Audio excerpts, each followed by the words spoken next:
दोस्तों, ओशो के बारे में क्या आप लोग जानते हैं? कोई उन्हें भगवान मानता, तो कोई एक ऐसे गुरु जो पैदा होने के बाद 3 दिन तक ना तो हंसे थे और ना ही रोए थे। उन्होंने अपने जीवन काल में 1 लाख से ज़्यादा किताबें पढ़ ली थी। दोस्तों, ओशो हमारे भारत के एक बेहद प्रसिद्ध ब्लॉगर और आध्यात्मिक गुरु थे। वह जितने ज़्यादा मशहूर थे उतने ही ज़्यादा कंट्रोवर्शियल भी थे। दोस्तों, आज की हमारी इस वीडियो में हम आपको ओशो की ज़िंदगी के बारे में कुछ अहम पहलुओं के बारे में बताएंगे और साथ ही ये समझाने की कोशिश करेंगे उन्हें इतना विवादित क्यों माना जाता था। तो चलिए दोस्तों, अब बिना कोई देर के इस वीडियो को शुरू करते हैं। ओशो का जन्म 11 दिसंबर 1931 को मध्य प्रदेश के रायसेन जिले के बरेली तहसील कुछवाड़ा गांव में हुआ था। जन्म के वक्त उनका नाम चंद्रमोहन जैन था। अपने माता पिता की 11वीं संतानों में से वे सबसे बड़े थे। उनके पिता का नाम बाबूलाल जैन, वे कपड़ों के व्यापारी थे, और माता का नाम सरस्वती जैन। 7 वर्ष की उम्र तक वे अपने नानी के घर रहते थे। बचपन से ही वे गंभीर और सरल स्वभाव के थे। विद्यार्थी जीवन में रजनीश बगावती सोच रखते थे। उन्हें परंपरागत तरीके अच्छे नहीं लगते थे। किशोरावस्था में वे आते आते रजनीश नास्तिक बन गए। उन्हें ईश्वर और ईश्वर के अस्तित्व में विश्वास नहीं था। विद्यार्थी जीवन से ही ओशो कुशल वक्ता और तर्कवादी थे। कुछ समय के लिए वे राष्ट्रीय स्वयंसेवक संघ में भी शामिल हुए। उन्होंने अपनी किताब ग्लिम्पिस ऑफ माय गोल्डन चाइल्डहुड भी लिखा। ओशो ने 1956 में सागर विश्वविद्यालय से दर्शन शास्त्र में एमए किया। 97 में रजनीश दर्शन शास्त्र के प्रोफेसर के तौर पर रायपुर विश्वविद्यालय में नियुक्त हो गए। लेकिन गैर परंपरागत सोच जीवन यापन के उनके तरीकों को युवा छात्रों के लिए घातक मानते हुए कुलपति ने उनका ट्रांसफर जबलपुर विश्वविद्यालय में करा दिया। 1957 से 66 तक जबलपुर विश्वविद्यालय में दर्शन शास्त्र के प्रोफेसर रहे। इस दौरान उन्होंने पूरे देश का दौरा किया और अलग अलग धर्म विचारधारा पर देश भर में प्रवचन देना शुरू किया। वह लोगों को अपना खुद का दर्शन समझाने लगे। वह 10-10 दिन का ध्यान शिविर भी आयोजित करते थे। जल्द ही उन्हें आम समाज में आचार्य रजनीश के तौर पर पहचाने जाने लगा। 1966 में नौकरी छोड़कर उन्होंने नव संन्यास आंदोलन की शुरुआत की। वह 20 से 50 हजार लोगों को एक साथ संबोधित करते थे। बड़े शहरों में उन्हें सुनने के लिए बड़ी भारी मात्रा में भीड़ इकट्ठा हो जाती थी। इसके बाद उन्होंने खुद को ओशो कहना शुरू कर दिया।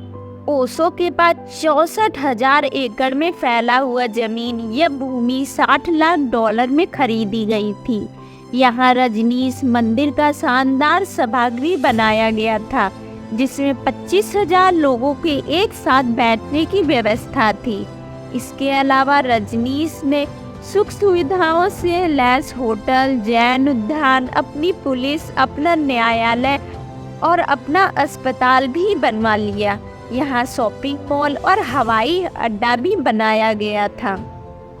उनके शिष्यों में विदेशी और भारतीय धनी और ग्लैमरस जीवन जीने वाले लोग शामिल थे।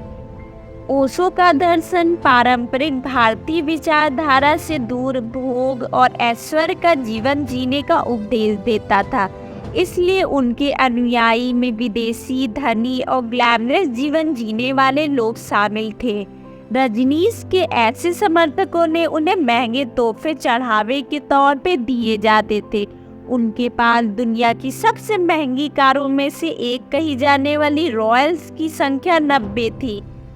हालांकि वे ज़्यादातर किसी एक कार में ही सफ़र किया करते थे।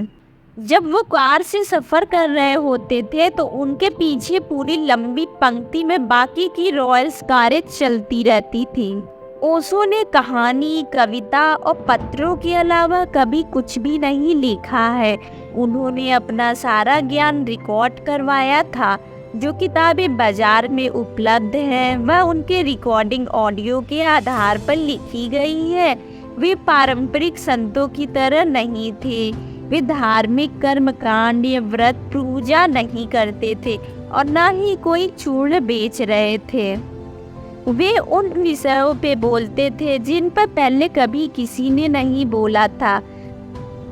वो कहते थे जीवन ही प्रभु है, इसे कहीं खोजा नहीं जा सकता। वह सन्यासी उसे कहते थे जो धर्म और धार्मिक भावनाओं से न जुड़ा हो। धर्म मनुष्य की यौन भावनाओं के दमन की कोशिश करता है। यौन भावना पापपूर्ण घिनौना कार्य नहीं है। रजनीश 1981 से 1985 तक अमेरिका में रहे।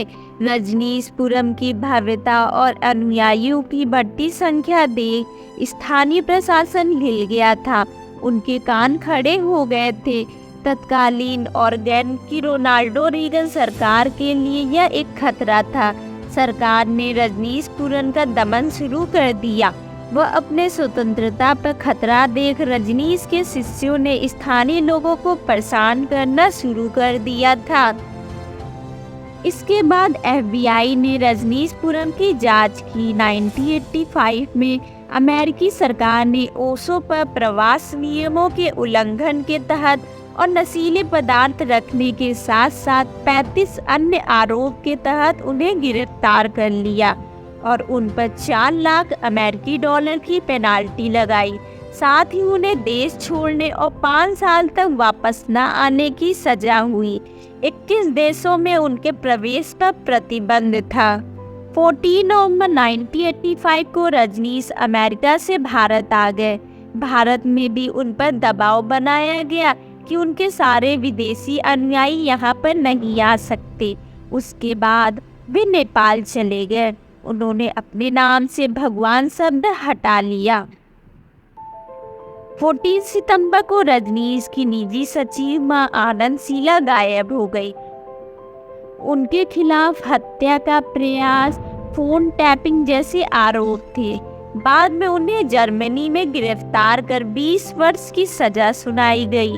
1987 में ओशो नेपाल से अपने भारत स्थित कूड़े आश्रम में वापस लौट आए और वह 10 अप्रैल 1989 तक 10,000 शिष्यों को प्रवचन देते रहे। अमेरिकी जेल अधिकारियों ने जेल प्रवास के दौरान उन्हें थेलियम नामक थीम जहर दे दिया था।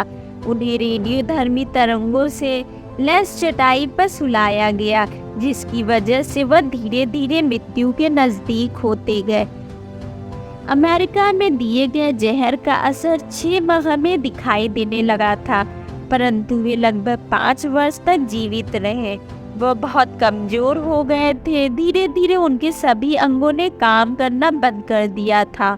19 जनवरी 1990 में हार्ट अटैक की वजह से उन्होंने अंतिम सांस ली।